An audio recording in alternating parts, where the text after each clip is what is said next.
आपको सीधे लेकर चलते हैं वॉर जोन, जहां पर मौजूद है हमारे संवाददाता विद्यानाथ झा, जो रूस यूक्रेन युद्ध से जुड़ी बड़ी खबर आपको बताएंगे।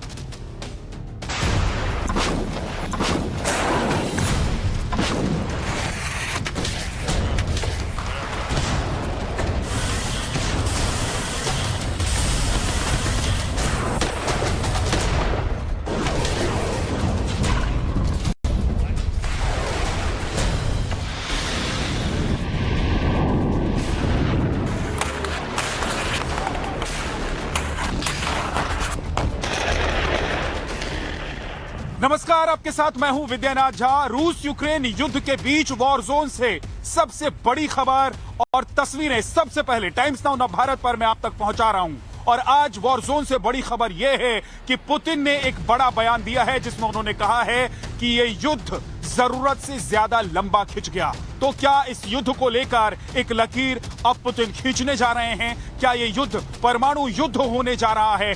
इसी पर एक खास रिपोर्ट सबसे पहले आपको हम दिखाते हैं।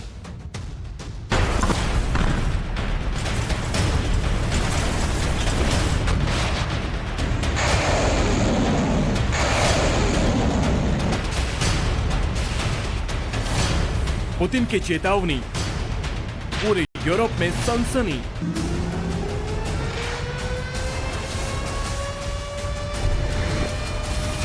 तबाही का विध्वंसक ट्रेलर, न्यूक्लियर वॉर क्लियर।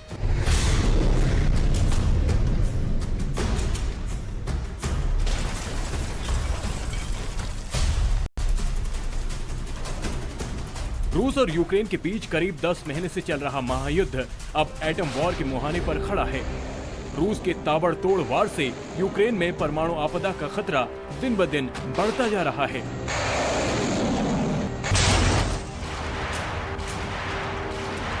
दुनिया भर में इस बात की जबरदस्त आशंका जताई जा रही है कि रूस यूक्रेन जंग से महाविनाश का चक्र शुरू होने वाला है। दरअसल इस लड़ाई में रूस और यूक्रेन दोनों ही एक दूसरे को अपनी अपनी पावर दिखा रहे हैं। पावर टसल भी ऐसी कि दोनों ही एक दूसरे पर दनादन वार कर रहे हैं। लेकिन अब वॉर जोन का सीन और भयंकर हो गया है, क्योंकि रूस के राष्ट्रपति व्लादिमीर पुतिन का एजेंडा एकदम क्लियर है कि जब तक यूक्रेन हार नहीं मानेगा तब तक हमले नहीं रुकेंगे। इसके साथ ही पुतिन ने एक बार फिर यूक्रेन समेत पूरी दुनिया को न्यूक्लियर वॉर का पैमाना भी दे दिया है कि हमला ऐसा ही होगा कि हर तरफ त्राहिमाम मच जाएगा।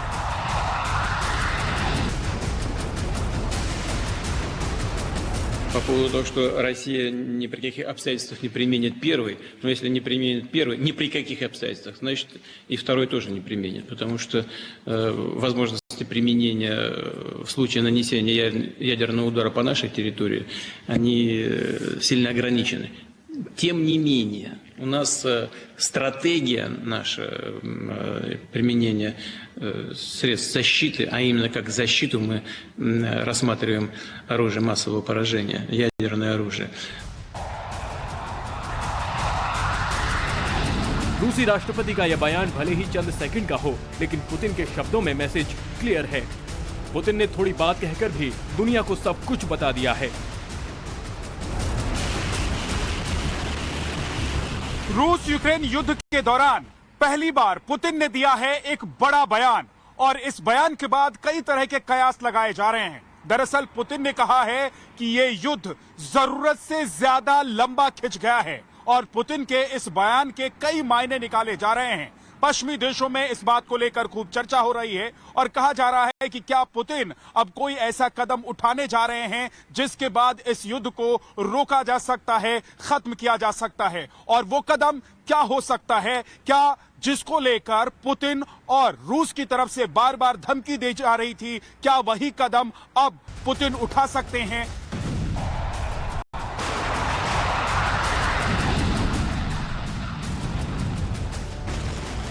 इस बीच ज़ेपोरिज़िया पावर प्लांट पर एक बार फिर से रूसी सेना के हमले की खबर है। पुतिन की फौज ने ज़ेपोरिज़िया पावर प्लांट पर दनादन रॉकेट बरसाए हैं। ज़ेपोरिज़िया पावर प्लांट पूरे यूरोप का सबसे बड़ा न्यूक्लियर प्लांट है, और जब से रूस यूक्रेन के बीच जंग शुरू हुई है, ये प्लांट लगातार रूस के निशाने पर है। बीते कुछ दिनों में ही ज़ैपोरिज़िया न्यूक्लियर प्लांट पर करीब 30 मिसाइलें गिरी हैं। यूक्रेन का आरोप है कि ये हमला रूस ने किया, जबकि रूस का दावा है कि ये मिसाइलें यूक्रेन की तरफ से दागी गई। हमले के दौरान कई मिसाइलें रिएक्टर के कूलिंग सिस्टम के पास गिरी, जबकि कुछ मिसाइलें रेडियो एक्टिव वेस्ट के पास भी गिरी। न्यूक्लियर प्लांट के वेस्ट डंपिंग यार्ड में भारी नुकसान की खबर है।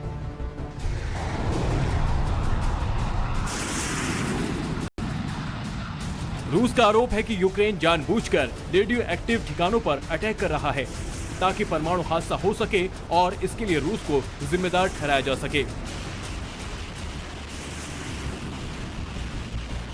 जबकि जानकारों का कहना है कि ज़ैपोरिज़िया यूरोप का सबसे बड़ा पावर बिजली घर है और रूस इस प्लांट को यूक्रेनी ग्रिड से काटने की कोशिश कर रहा है।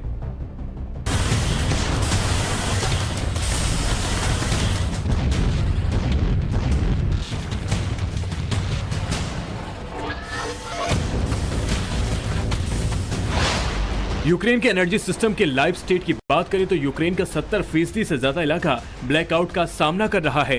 ज़ैपोरिज़िया में महज 25% ही पावर सप्लाई हो रही है, जबकि लवीव में 70% बिजली आपूर्ति ठप पड़ी है। यूक्रेन के रिवने में रूसी हमलों के बाद से बिजली की महज 15% डिमांड ही पूरी हो पा रही है। चेर्नोबिल में रूसी मिसाइलों के वार से पावर प्लांट बंद हो गया है। इसी यूक्रेन का मोल्डोवा प्लांट में पावर सप्लाई ठप है।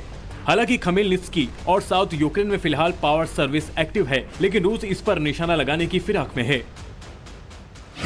यूरोप का सबसे बड़ा न्यूक्लियर पावर प्लांट यूक्रेन में है, ज़ैपोरिज़िया में है, और रूस ने अब इसी पावर प्लांट पर अटैक करके आने वाले वक्त में सर्दी के मौसम में यूक्रेन को तड़पाने की तैयारी कर ली है। ज़ैपोरिज़िया वो इलाका है जो डोनेत्स्क और लुहांस्क के बाद सबसे बड़ा रूस का टारगेट है और अभी तक रूस ने इस इलाके में कई बार हमले किए हैं। हालांकि न्यूक्लियर पावर प्लांट अभी तक इन हमलों से बचा रहा है, लेकिन अब जो बड़ा दावा किया जा रहा है, बड़ी खबर निकलकर सामने आ रही है, उसके मुताबिक आने वाले दिनों में रूस इन न्यूक्लियर पावर प्लांट्स पर अटैक कर सकता है।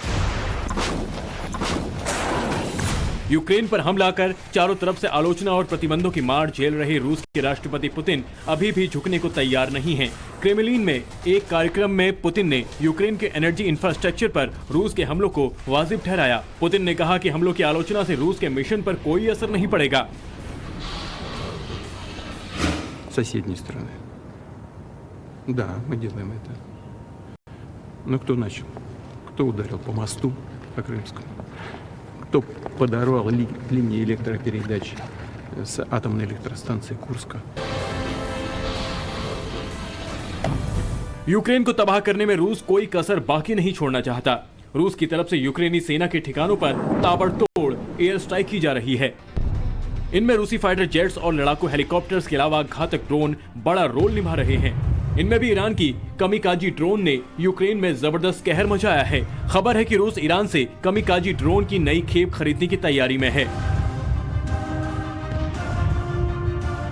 ईरान के कामकाजी ड्रोन्स युद्ध के मैदान में अपना कौशल दिखा चुके हैं और यही वजह है कि रूस यूक्रेन जंग के बीच अब एक बार फिर से रूस ईरान से ड्रोन खरीदने की तैयारी में है और इसको लेकर बड़ा खुलासा किया गया है अमेरिका की तरफ से। अमेरिका सिक्योरिटी काउंसिल की तरफ से यह दावा किया गया है कि एक बार फिर से ईरान रूस को ड्रोन्स की सप्लाई करने वाला है। इससे पहले भी सैकड़ों ड्रोन्स की सप्लाई ईरान की तरफ से रूस को की जा चुकी है, लेकिन अमेरिका ने यह दावा किया है कि अब न सिर्फ एक बार फिर से ड्रोन्स बल्कि मिसाइल की सप्लाई भी यूक्रेन के लिए, यूक्रेन पर हमला करने के लिए रूस को ईरान करने जा रहा है। ईरान का कमिकाजी ड्रोन सुसाइडल है, जो टारगेट का पता लगाकर उसका नामो निशान मिटा देता है। क्रूज मिसाइलों की तरह सुपर पावरफुल ड्रोन युद्ध का किफायती हथियार भी है। टारगेट की पहचान करने में माहिर, मिसाइल लॉन्च करने के बाद भी एक्टिव, ड्रोन ब्लास्ट से दुश्मन खेमे में तबाही। क्रूज मिसाइलों की तरह सुपर पावरफुल, सैकड़ों किलोमीटर दूर तक जा सकते हैं। युद्ध में किफायती और कारगर हथियार। एक तरफ रूस यूक्रेन को विंटर में तड़पाने की प्लानिंग कर रहा है, तो दूसरी तरफ अब जेलेंस्की को उसके खुद के घर में विद्रोहियों का आतंक झेलना पड़ रहा है। रूस का साथ दे रहे अलगाववादी गुट भी यूक्रेनी सेना को लगातार निशाना बना रहे हैं। लुहांस्क में यूक्रेन के 6th रेजिमेंट को निशाना बनाया गया है।